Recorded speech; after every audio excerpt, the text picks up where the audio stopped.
The city and rebound rundown for college hoops. This city deserves its crown. Watch, listen, subscribe.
Midday in the Queen City, business is booming. Everything happens for a Riesling.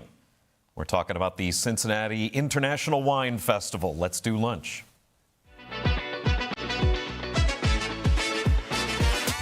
Cincinnati is a city that means business. Fortune 500 company HQs, renowned institutions like Children's Hospital and the Cincinnati Zoo, and letters that everyone here knows: TQL, GE, CVG, UC, and X. It's also a city that's large enough for new ideas to take root and grow. You know somebody who knows somebody who knows somebody, and you're in business. I'm Jack Crumley, and this is the Working Lunch.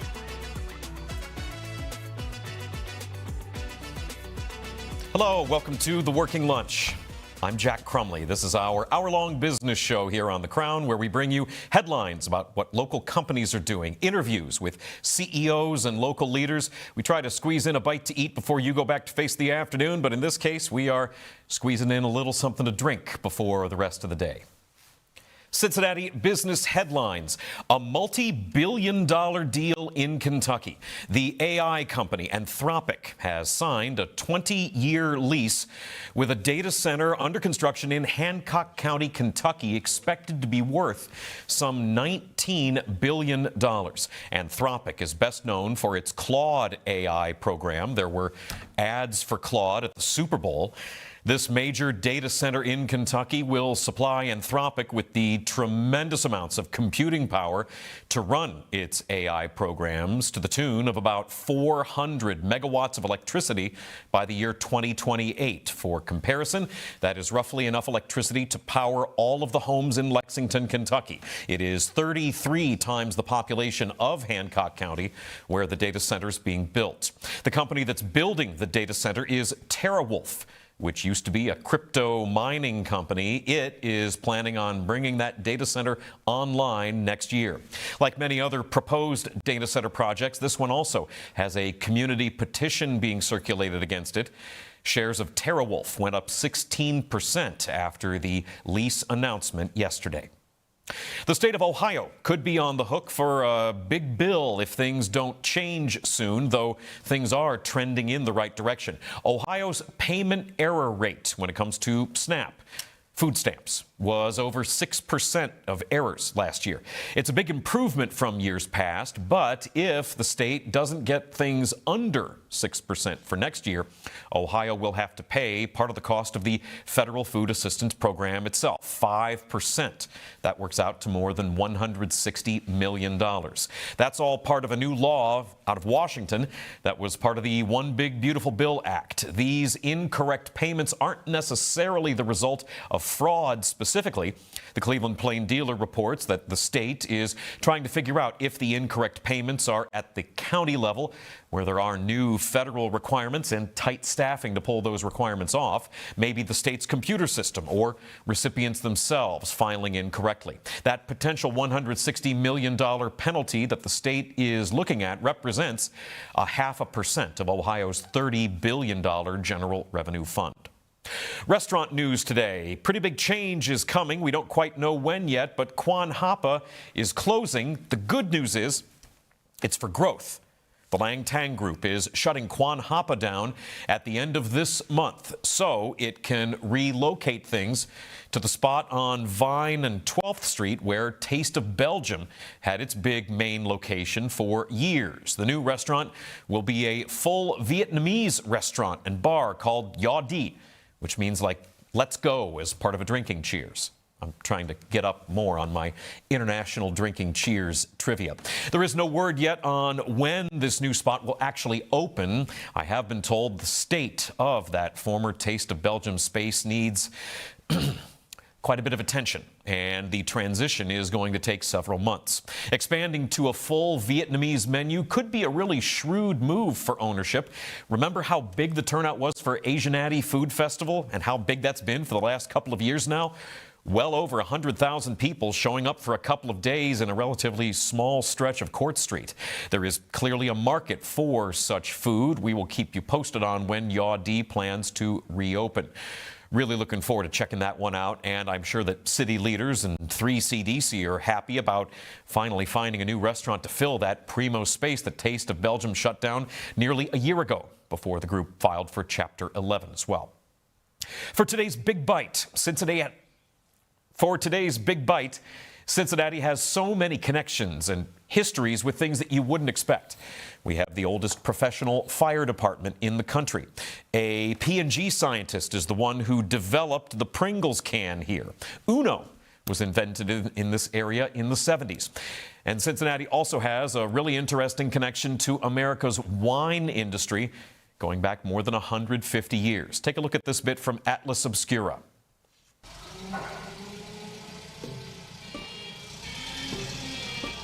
People don't think, hey, let's go to Cincinnati and enjoy some high quality wine.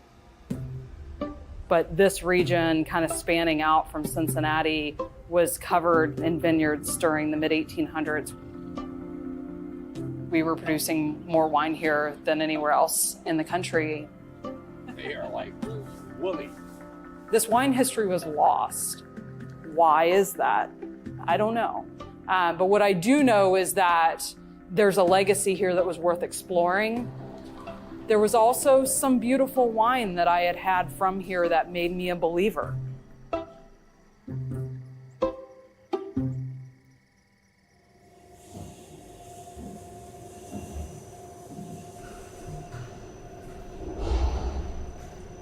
I think a lot of people think you just like kick your legs up and drink wine. It's not like that at all. I'm Kate MacDonald, and I'm the owner and winemaker here at Skeleton Root. These are the fermenters. So this has got basically 2 red wines. They've been fermenting on the skins for about a week, and so they're going to get pressed. Skeleton Root really was born kind of in the mission to resurrect a lot of these American heritage grape varieties that really were kind of filling these hillsides throughout Cincinnati in the mid-1800s. I really wanted to make sure you saw that was Skeleton Root. It's a really cool little wine spot that's in the northern part of Over the Rhine on West McMicken. It's been there since 2016.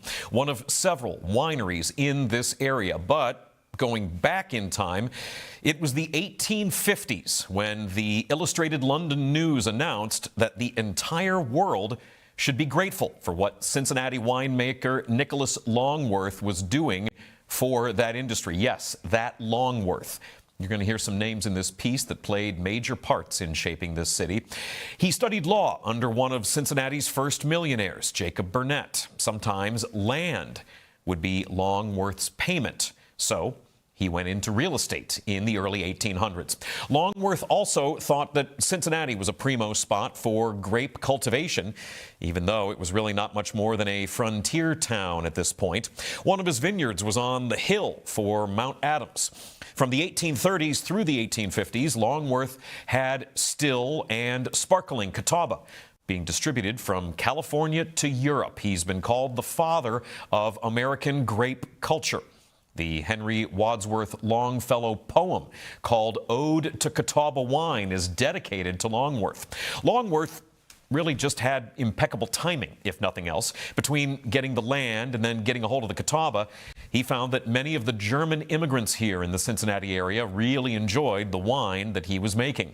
There's a really interesting piece about Cincinnati being America's first great wine region posted on Medium.com. It says that Longworth's breakthrough was in 1842 when his dry Catawba accidentally double fermented. And people really dug that. Longworth brought in champagne experts from France so he could make this new wine at scale. By the mid-1850s, Longworth was producing upwards of 100,000 bottles of his sparkling Catawba per year and advertising it in England and Italy, which, I got to say, that's some real Cincinnati chutzpah right there. Hello, Italy? Yeah, hi, it's Cincinnati. Yeah, pre-Civil War Cincinnati calling. Hey, how are you? How's your mother? Listen, you've got to try this stuff that we're bottling. I got to put the phone down. That's wild. By 1859, 2,000 acres of vineyard were producing over 500,000 gallons of wine in Ohio, peak production in the country. But then diseases like black rot took a big chunk out of the industry here, and then the aforementioned Civil War did the rest to end the 19th century wine boom here in Cincinnati. But we know that Longworth certainly made his mark. Longworth Hall is a place you've heard about over the years. He also donated the land where you will find the Cincinnati Observatory. And his former vineyard is in a spot that is now, anybody? Anybody? Bueller? Eden Park. The Cincinnati area has a number of wineries that you can visit, like Skeleton Root in OTR, also Revel, just nearby in the same neighborhood. There's Vino Clet Winery on Coleraine. If you're in Kentucky, Elk Creek Vineyards of Owen County bills itself as Kentucky's premier winery destination. A lot of other options all listed on visitcincy.com if that's what you're in the mood for. In terms of industry, the Ohio Agriculture Department has a lot of data available. The wine industry boosted the state economy by more than $7 billion in 2025. And when it comes to direct economic impact. You can see that chart there. 25,000 jobs, about $865 million in wages. And then in terms of total output, really impressive, $3 billion. Celebrating all of this every year is the Cincinnati International Wine Festival. Executive Director Sarah Gagnon is the leader of this once-a-year event that is now a year-round nonprofit organization focused on education, community engagement, and charity. She's my guest. Coming up next, you're watching The Working Lunch on The Crown. Stick around.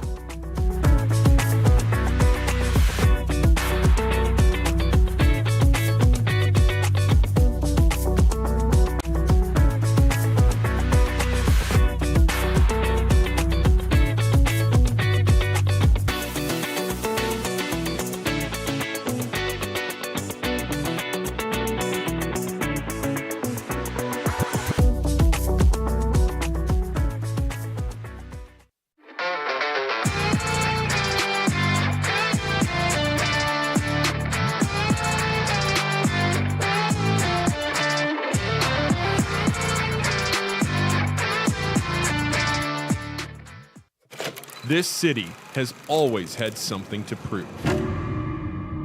While the rest of the country talked about us, we built our own voice. Blue collar, underdogs, built differently, overlooked, talked about like we were supposed to stay quiet. But that was never who we were, because this city doesn't wait for permission. And neither do we. And now, for the first time, Cincinnati has a network built in its image, because the biggest stories in this city deserve more than highlights. This isn't cable television. This isn't national media. This is ours. This is The Crown.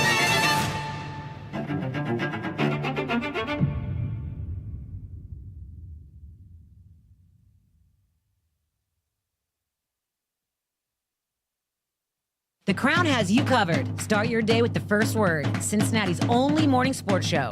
Power through midday with The Working Lunch. Cincinnati business talk that keeps you in the know. Nat tries that for lifestyle around the city. And the Rebound Rundown covers every corner of the college basketball scene in the tri-state and beyond. This is The Crown. Built for Cincinnati. First word for your morning sports. The Working Lunch for business that hits home. Nat tries that for lifestyle around the city. And Rebound Rundown for college hoops. This city deserves its crown. Watch, listen, subscribe. My name is Jack Crumley. I've been covering news in Cincinnati on the radio for the last 20 years. I grew up in Northeast Ohio, but Cincinnati has always felt like home since day one. I've seen so many things accomplished here, and now, with The Working Lunch, I get to write, read, and talk about them every day. Hard-working people with a drive and a dream. Innovative ideas that help shape this city. Cincinnati is a great city, and I'm excited to tell you about it every day. My name is James Rapine, and I host First Word every weekday morning, 7 to 11, right here on The Crown. Prior to joining the Crown Network, I covered the Bengals for Sports Illustrated for 6 seasons. I also am the founder of Cincinnati Bengals Talk on YouTube and wrote the book, Enter the Jungle, A History of the Cincinnati Bengals. Couldn't be more excited to join you every weekday morning for First Word right here on The Crown.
Welcome back to the Working Lunch. I'm Jack Crumley. We are joined now by the executive director of the Cincinnati International Wine Festival, celebrating 35 years.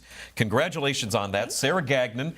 Thanks for coming on the show. I appreciate having you. Thanks for having me. What is it like to be the person who runs what I think is one of Cincinnati's signature charity events? It's wild. Yeah. Yeah, I didn't realize when I said yes to this role that it was all year. It's the biggest question I get asked is, well, you do the festival in March, and then what? Oh, let me tell you, all the things that go into the festival. So there's only 2 of us that work there. I was going to ask how many people are in the actual planning staff. Let me tell you, I know a little something about putting on a festival that's a nonprofit organization, and having only 2 people to plan for a festival that goes an entire weekend is crazy. It's a lot, but keeps me busy. Yeah, I've learned a lot. I've met a lot of cool people. But at the end of the day, I throw a giant wine party. We give away all the money to local nonprofits that have way harder jobs than me. Well, you're right about that, and I'm sure that is like what you remind yourself when you're deep in planning, which it may be July, and the event is every year in March, but I bet you're pretty deep in planning right now, or at least early planning. Yeah, I'm trying to nail down the dates for 2027, but we just did the fun part of the year. We got to celebrate with all our beneficiaries 2 weeks ago. We gave away the proceeds from this year's festival to 33 different nonprofits in Cincinnati. That's tremendous. So yeah, I did want to ask about the beneficiaries thing. Some 36 nonprofits got money. There's a picture of, I think, of just one of those groups, right? How does this all work? In money that the festival raises, you guys divvy it up? Yeah, so everyone who received a grant this year applied to be a beneficiary of the Cincinnati International Wine Festival. So there are 33 nonprofit organizations represented in that photo, and we had our event at Cincinnati Public Radio's space. They've been Beautiful a building part of it, right? Yeah. So how does it work? Do they apply, and then do you guys sort of, I mean, because you probably had more than 33 applicants? Oh, yeah. We had, I think, almost 100 people applied this year. So we had to go through and read about the story of that nonprofit, what their goals are, what they're working towards, how they work together as a team, how long have they been established in Cincinnati, what are they trying to do, and tell me a story about that. And then the best stories pulled on our heartstrings and made us cry the most, we wrote them checks. I mean, that puts you in a weird position, right? It's like American Idol, but for nonprofits. Well, we joke that there's no crying in wine, but for once a year when we check all the applications. Yeah. Do you feel, is there an obligation that you feel like, wanting to get like sort of a variety of groups, or what are your different criteria for who gets chosen? So we have groups in arts, education, health, and human services. Great. So as long as you fall into one of those categories, and you're in the Cincinnati region, those are your 2 determining factors up front. So that's what you guys do to benefit nonprofits, and you just did that. That was just recently announced, right? It was mid-June, 2 weeks ago. 2 weeks ago. Yeah. But you guys also are a nonprofit. We are. In terms of what you're planning on for next year's festival, how all does that, what are the logistics of that? Finding sponsors, finding partners? Yes. Finding wineries, finding donors, finding venues, collaborating with new venues that just got rebuilt. The convention center, it was our first year back this year. It's everything. Yeah. What was that like being at the brand new convention center, the First Financial Center? That's a pretty exclusive stage in this city. What was that like? Was it intimidating? Was it exciting? It's very bright and shiny and new, and everyone was very excited to be there. So to be a part of that energy was really fun. Yeah. Yeah. You mentioned being the executive director and maybe not knowing what it would be like to have to worry about all this stuff. Yeah.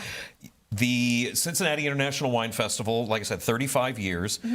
So started in the early 90s. Yes. And you sort of worked your way up in the organization, and the idea that this is, how have things grown over those 3+ decades?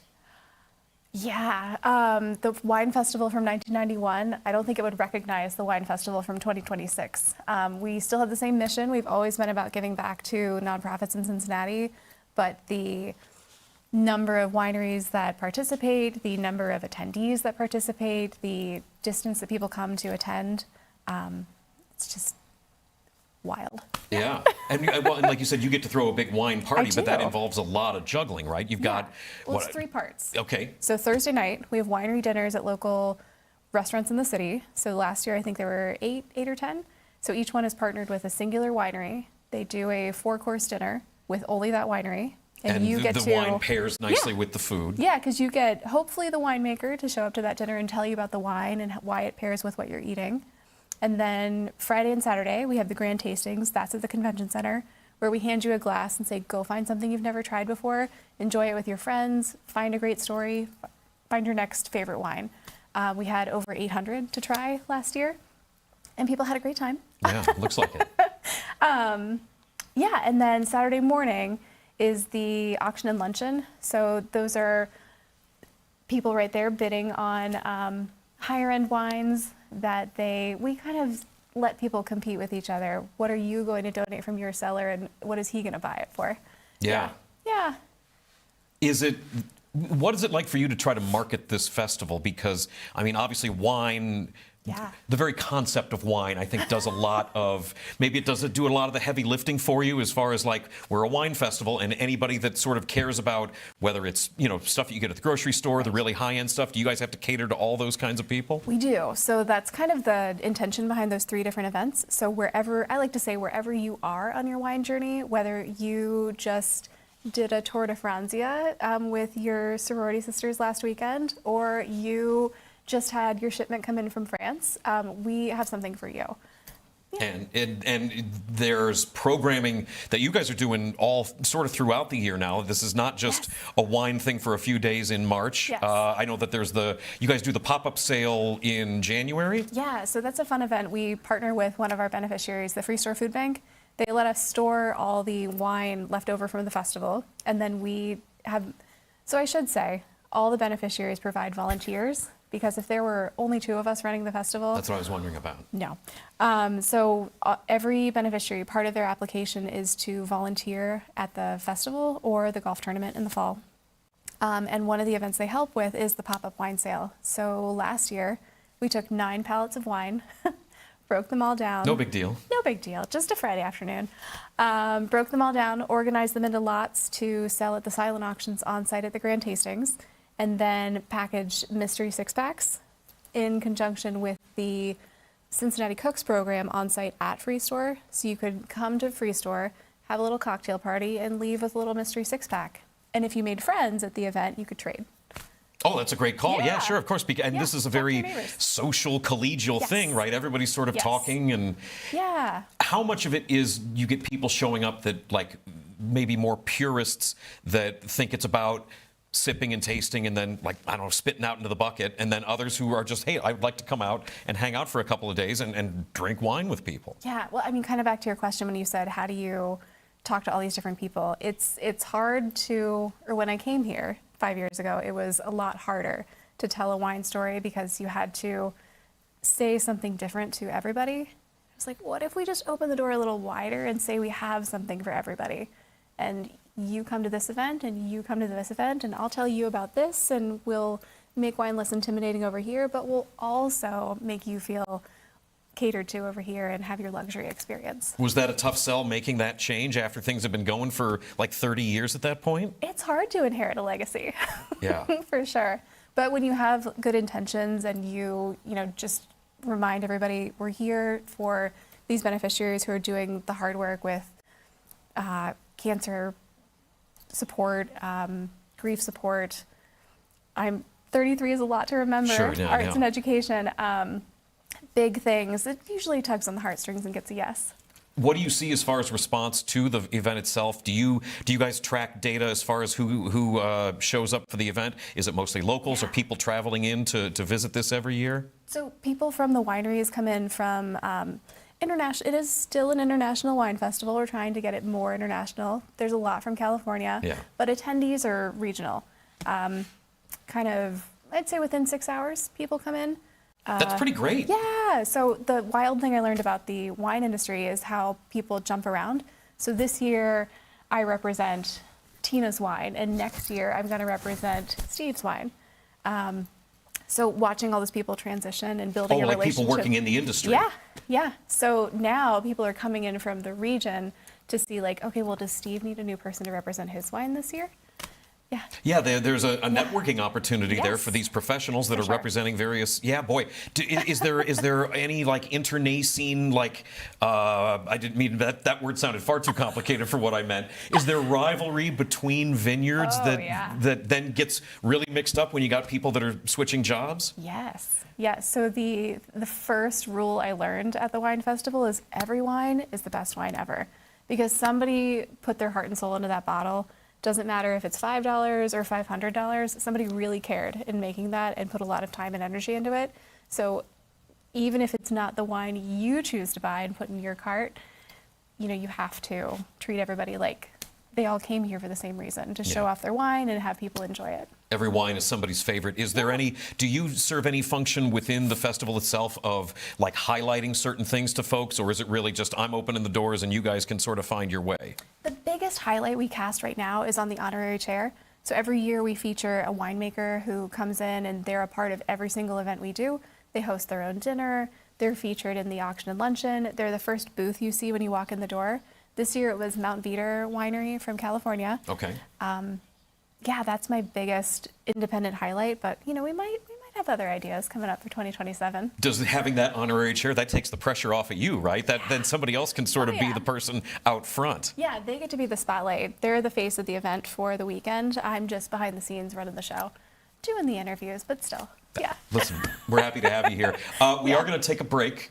When we come back on the Working Lunch, we are going to talk more with Sarah Gagnon of the Cincinnati International Wine Festival. We are going to talk specifically about swirl power and demystifying wine. I might have a confession to make also coming up next. You're watching the Working Lunch on The Crown.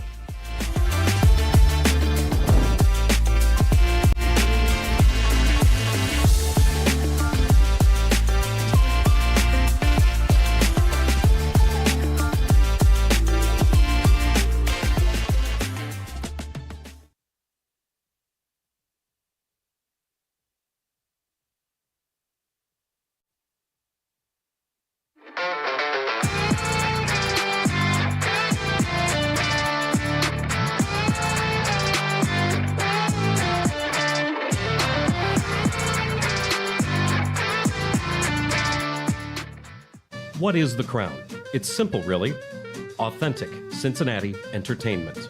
Not hot takes from a studio 3 states away. Not national noise pretending to know this city. Rather, bringing a voice to those who call the Queen City home. Where can I watch The Crown shows? Join us live from 7 to 11 a.m. for First Word and 12 to 1 for the Working Lunch on RESN. No live TV? No problem. Stream and interact with all of our content on major podcast, broadcast, and streaming platforms. The Crown is Cincinnati. Loud, passionate, competitive, proud. From early morning sports debates to the business leaders shaping the riverfront, to the fans, stories, moments, and culture that make this place move. Live shows, podcasts, documentaries, digital content built from Cincinnati, for Cincinnati. This is The Crown.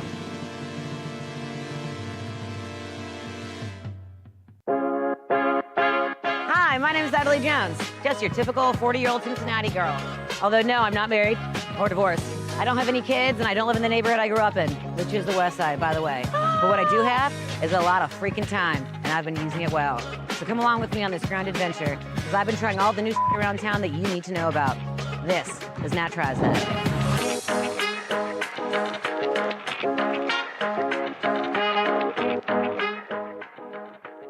My name's Jacob Tissett, and I'm a co-host of First Word from 7 to 11 every morning right here on the Crown Network, where we will break down the biggest stories in Cincinnati sports. I'm a graduate of the University of Alabama, where I spent 4 seasons working for the football team as a student assistant, contributing to the 2020 National Championship and 3 SEC championships. I'm a Cincinnati native, a St. Xavier High School graduate, and will bring a local perspective and passion to covering the Bengals, Reds, and everything in between.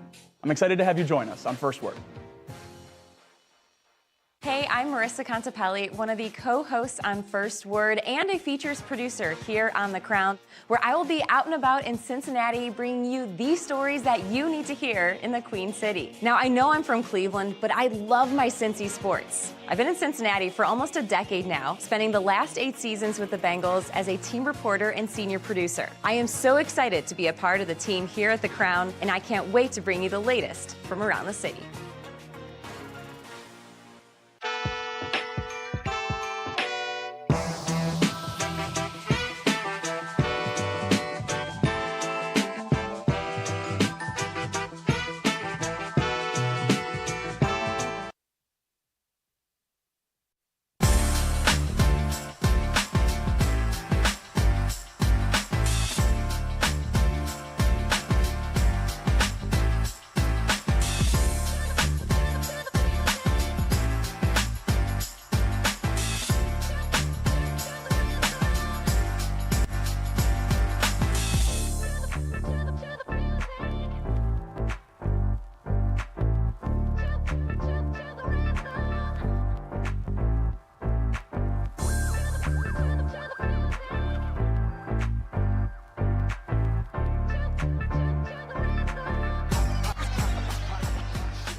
Welcome back to the Working Lunch. That is some vintage footage, let's say, of the Cincinnati International Wine Festival that's going to be coming up again this coming March. But you guys have programming all throughout the year and supporting various nonprofits. Congratulations, by the way, on getting winefestival.com as your website. Nobody has to worry about Cincy with a Y or spelling Cincinnati wrong. Winefestival.com is a tremendous website to have. 1991, 35 years of wine festival. You can kind of get away with it. That's great. Well, somebody jumped on it very early, and it was a good move. So I teased out the idea that I would have a confession to make, and I do. You know, I enjoy a glass of wine with dinner like anybody else. But I think that probably 90% of the decision making that I do when I'm buying wine, say at Kroger, it's probably based on whether or not it's got a cool looking label. Like, I'm not reaching for the very bottom shelf. Yep. But I'm also not reaching for the top shelf. I hear ya. If I can see a cool label somewhere in the middle, that's that's probably what I'm buying. Yeah. Is that what most people do? Yes. I was that person before I started at the wine festival. Is that part of the reason why you guys have started a new program called Swirl Power, Yes. which is specifically based on the idea of, it's an educational thing. It's demystifying wine. It's based on what you just said, because so many people are intimidated by wine. You're like, I want to bring something good to my mother-in-law's house, or to Thanksgiving, or I want to impress my friends, and I don't know where to start with that. So we're going to teach you. And for some reason, why does it feel like such an intimidating thing? Is it like the sophistication, like the high society element? Yeah, I mean, it's fancy, right? Or it came to California. It started in Europe, so it feels a little more, my mother-in-law would call it highfalutin. A little more continental. Yes, that's better. I like continental. So what is the Swirl Power program? What do people do when they get invested in that? Yeah, so we are lucky. Our board chair is a level 3 sommelier, and she is going to teach you over 3 classes how to learn what you actually like in wine, map your palate, as it were, learn how to pair it with food, and then learn how to buy it off a shelf. Okay, well, so we do have some product here. We do. We've got, this is, which one is this cab here? This is... So that's the Mountain Beater from this year's honorary chair that I mentioned before. Great. Yeah, and then we opened a Tattanger. So I know, or in Cincinnati, it's Tattanger. Tattanger? Well, listen, we've got Tattanger here on the show. And Tattanger is a name that people have seen a lot recently. It felt topical because of FIFA. So they're very big in the World Cup right now as a sponsor. So it's like, let's be on theme. Can you give me like a little sort of Swirl Power thing so I can know what I'm trying to do here other than just looking for a cool label? And then we start there. Okay, that's great. Ready? Now, is it important to pour the wine in a specific way? It's important that I make it look like I know what I'm doing right now. Well, so far, so good. All right. It's lunch, so I gave you a baby pour. That's fine. All right.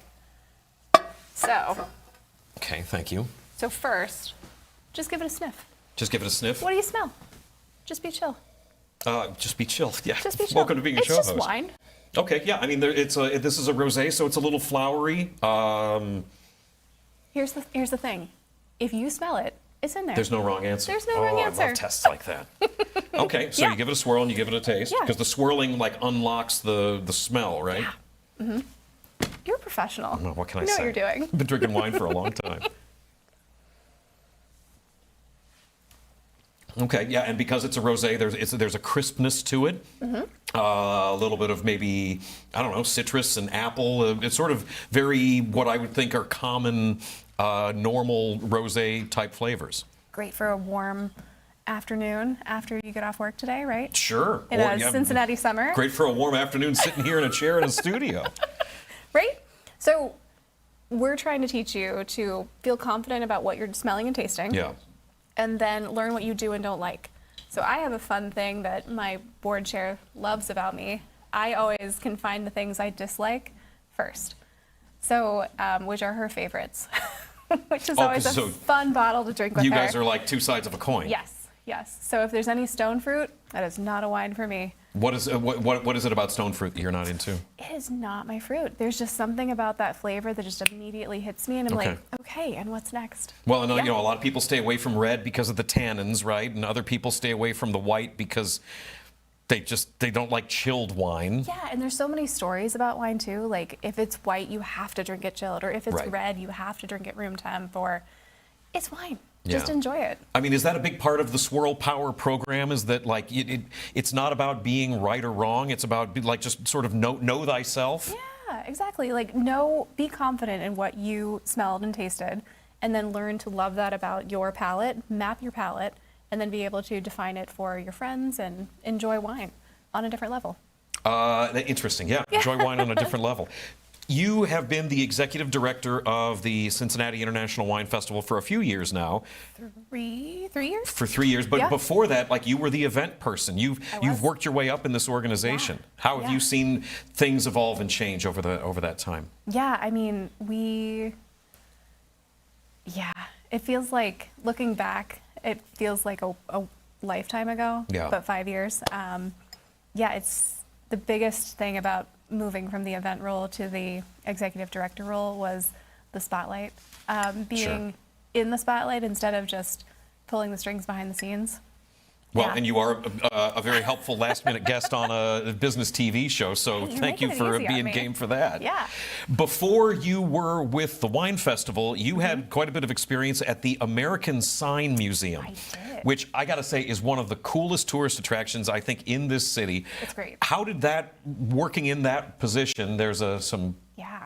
promotional material there. How did working in that position set you up for and inform what you're doing now with the Wine Festival? Is there any crossover, any things that you learned doing that you Yeah. bring to your Wine Festival experience? Yeah, you're gonna laugh at me, but a lot of what I did at the Sign Museum was weddings. Okay. And weddings are a beast, right? You have all the different personalities, all the different big feelings coming together, and you're there to make it all work, right? So what I tell people now is, instead of having one bride, I have 100. Is the festival a big thing for like prospective bridal parties and stuff to check things out? No. I think every winery is a bride. Oh, yes. Because your wine is the best wine ever. Your dress is the best one I've ever seen. This is the best floral arrangement. Yes, I love your colors. Everything is the best. And to be clear, like, you're not being disingenuous when you say this to people, but No. I mean, because everybody's special, everything really matters, and having all these different wineries Everyone matter. really tried to put on a great event, to put together a great wine. It's kind of the same. Interesting. Mm-hmm. Prior to your time at the American Sign Museum, sorry, I LinkedIn stalked Yeah, you. that's fine. You also have quite a bit of culinary experience, which I Yeah. would imagine comes in really handy for the Wine Festival and the pairings with the restaurants and It stuff. does. Although it gets me, I'm the first call when we have a dinner or a brunch that we auction off on Saturday morning. I get to be the sous chef every time. Oh no, they'll get you behind with the Yeah. flames and stuff. Yeah. Well, that's not your job. It's all my job. It's when you're one of two people at a nonprofit, you wear all the hats. Oh, well, that's true. Yeah, because all And the then they volunteers. also stalk you on LinkedIn, and you're like, what can you do? How can you help me out? Yeah. So you've been doing this for a number of years. What would you say is one of the maybe unknown elements? What's a secret to putting on a really successful, and I don't mean just wine festival, but a really successful fundraiser and charity event that it maybe is wine based, but like, is there something you've learned over the years, a little bit of secret sauce to make this thing work? That's a hard one. I think the last 5 years, if they taught me anything, it's being willing to pivot. My first year, so the festival's always in March, right? Except for the first year I worked here. 2-3 weeks before it was supposed to happen, we had to cancel it and move it to May. It was like the last COVID round. So Was this in 21? 22? 22. 22, yeah. And then 23, there was a tornado warning, and I learned that how we would get everybody in the basement of the convention center. 24 was my first year as executive director, so that was, that was a lot to learn in 1 year to pull off a festival. And then 25, the convention center was closed, and 26, we came back to a brand new building. So it's always pivoting and learning how to rely on people you've maybe not worked with every day, but knowing that you can't be all the people at the same time. You can wear the hat, but you can't be the person all the places all the time. That is a tremendous number of challenges to sort of have in a row. Is there any part of you that's like a little bit poetical where it's like, well, you know, when these grapes are out there and certain winters and certain bits of weather are going to affect the grape, which could make the wine be really great, you know, like the grit in the oyster that makes the pearl? That is a very lovely way to think about it. I'm just trying to be optimistic. Yeah, no, I don't think I've ever been that optimistic about it, but my husband likes to say, you can never quit this job. You have like the best job ever. You get to do what you want, hang out with people, drink wine, give away money. Yeah, what else could you want? That's pretty great. I mean, that's a really nice job summary and a thing to be able to list on a resume. That's great. Sarah Gagnon, Executive Director of the Cincinnati International Wine Festival. Coming up again this coming March. You guys will have details on tickets and all that, I would assume, in the coming months. At winefestival.com. Winefestival.com. Excellent website to get. Sarah, thanks for coming on the show. Thanks so much for having me. We're going to take a break. We got more Working Lunch when we come back. You're watching The Crown. Stick around.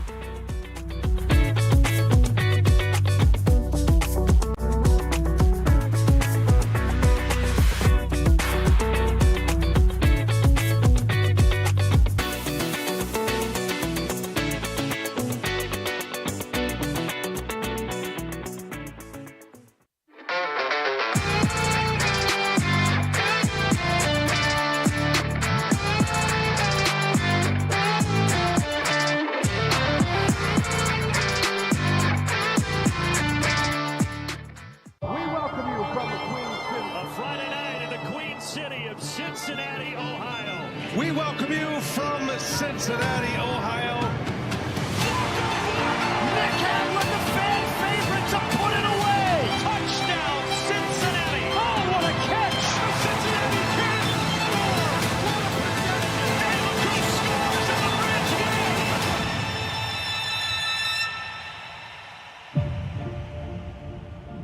Cincinnati sports fans are the best. Loyal, passionate, second to none. This city lives and breathes sports, and now it finally has a morning show to match. I'm James Rapine, and this is First Word, the only morning sports show in Cincinnati and the place where every day starts. We break down the biggest moments and set the agenda for the city. Marissa Contepelli and Jacob Tissett join me to bring the insight and energy you need to start your day. The conversation starts with First Word. First Word, weekdays 7 to 11, part of the Crown Network. This is the Rebound Rundown. I'm your host, Paul Fritchner. Your home for college basketball in the Cincinnati area and across the country every Monday through Friday during the season. Previews, recaps, breakdowns, interviews, and more. You can find it all right here. Your one-stop shop for a quick dose of college hoops on your morning commute. Make sure to subscribe on YouTube and wherever you get your podcasts. Hi, my name is Natalie Jones, a Cincinnati native, and I have been in media for about 10 years now. Formerly on the radio here in Cincinnati, I grew my love and obsession with finding all things fun in Cincinnati and have now made it my life. I'm originally from the West Side here, and then I've pretty much been a downtown girl ever since college. But I did leave for 7 years, and during that time, I really grew and harnessed and cut my teeth doing stand-up comedy in Los Angeles, learning how to ski in Colorado, and now I'm back here in Cincinnati, driven by curiosity and grounded by family. I'm Paul Fritchner. I'm a 2019 graduate of Xavier University, and I've been covering college basketball for 10 years here in the Cincinnati area. I'm the host of the Rebound Rundown, a daily college basketball podcast during the season and a weekly show in the off-season covering everything you need to know about your favorite team. And if you're not a fan of a team here in Cincinnati, I have you covered from the national perspective as well. Follow it on YouTube and wherever you get your podcasts.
Welcome back to the Working Lunch. I'm Jack Crumley. So we've got Tottenjay, that's a FIFA sponsor.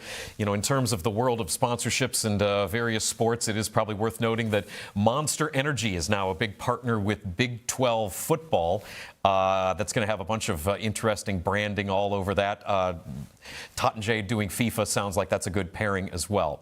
We are in the fourth block of the show, and I have a couple of things that I wanted to let you know about. First off, check this out. Cool little promotional picture going on. We have talked before about Hawksworth Blood needing donations of O positive and O negative. You might remember a couple of weeks ago we had Dr. O from Hawksworth on here talking about that critical need, and they do have partnerships with various Cincinnati organizations, and that is a partnership they have right there with La Rosa's. So just in case giving blood wasn't attractive enough, you already get cookies and juice, you get to lay in a cool chair for a little while. Now you can get pizza as well. La Rosa's partnering with Hawksworth to host a series of mobile blood drives at its pizza places this month and next.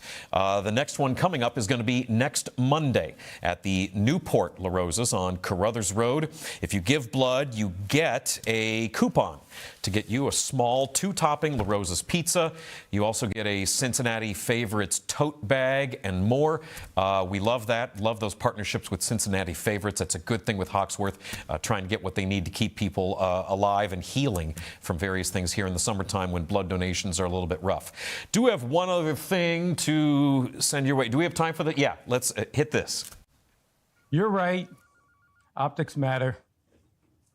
I know they boo. I get it. It's kind of their thing. Yeah, but they always love you. How do you win them over so easily? Smile more. Yeah, I guess I could try that. Okay, I'll try it your way. Thanks, Mickey. You're the best. First of all, it cannot be overstated what a weird mix of personalities that is, of having NFL Commissioner Roger Goodell on a video call with Mickey Mouse. The world's #1 sports fan festival, that Fanatics Fest, that's going on at the Javits Center starting next week. It's an annual event, lots of athletes there, autographs, there are live talks and Q&As, tons of exhibitors. And now Disney is a part of that. Just this next week, Goodell and sports journalist Taylor Rooks are going to host an event as a part of Fanatics Fest that will reimagine a beloved sports tradition through an unmistakably Disney lens. That is a quote coming from Disney Consumer Products. This is a really interesting combination of big companies. I wanted to give you a little bit of a perspective here on the size of these companies based on dollar amounts. Walt Disney Company did $94 billion in revenue last year. That is on par with Pepsi or Home Depot or CVS. The NFL had over $20 billion in revenue. So think Kraft Heinz or 3M or Carvana. So in terms of other comparisons, this is the idea of, say, Tim Cook of Apple, a company that did about $94 billion in revenue last year, teaming up with Cleveland-based Sherwin-Williams. So the idea of these two things coming together is a really interesting pairing. Throughout Fanatics Fest NYC this year, attendees can visit the Disney Fan Zone, described as a destination featuring exclusive merchandise, immersive experiences, surprise and delight Disney moments. I would think that Fanatics Fest would be a draw enough on its own. You know, it's like Reds Fest on steroids in New York, where you've got all these big-time athletes that are doing autograph signings, exclusive events, big Q&A talks, and apparently bringing in a $94 billion company like Disney is one other piece of attraction for it. I'm sure they're going to have all sorts of surprises that will try to go crazy on social media.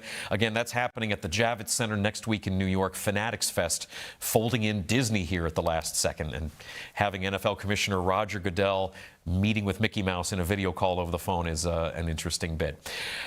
Want to thank our guest, Sarah Gagnon, the executive director of the Cincinnati International Wine Festival, a really nice organization that does some good stuff. Taittinger, again, a wine that you're seeing a lot of right now because it's FIFA time. There are still FIFA watch parties for the World Cup going on at the banks. You'll want to check out social media for that. They are still going on, even though, the U.S. did not have a great night with Belgium last night. You can still do these watch parties down at the banks to see all the different World Cup action, because there's still some really exciting matches that are yet to come, I'm told, and people are still really hyped about that. Pretty much, again, any bar with a TV set is also going to have World Cup action available for you. Thanks to Sarah Gagnon again for coming on the show. You can check out all the things about the Cincinnati International Wine Festival. Winefestival.com is their website. They'll be back at it again next year in the spring, and we will have details on tickets and other ways that you can support all of their different nonprofits coming up in the coming months. We're back again tomorrow morning here on The Crown. Certainly First Word with James Rapine, Marissa Contepelli, and Jacob Tissett. Going to be bringing you all sorts of information, topics, and takes. I had to make sure that they weren't doing a bit on that Disney NFL crossover.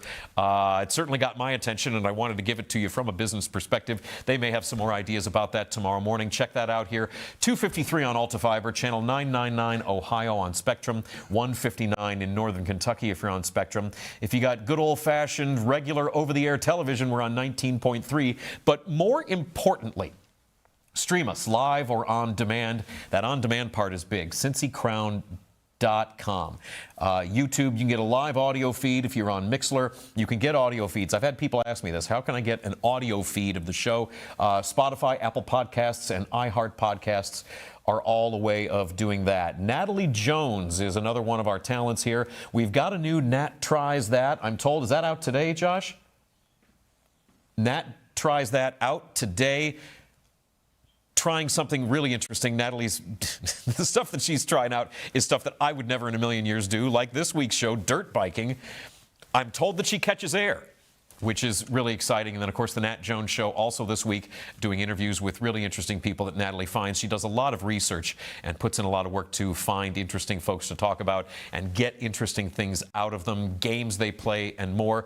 And, of course, Paul Fritchner with the Rebound Rundown. He's been keeping an eye on the American legal system, as there are some legal cases being decided in Hamilton County Court that are having an impact on college basketball and the students and whether or not they are eligible for a fifth year. That's our show. Thanks for watching The Working Lunch here on the Crown Network. I'm Jack Crumley. We're back at it again tomorrow at noon. Tell a friend, I dare you. Thanks for watching.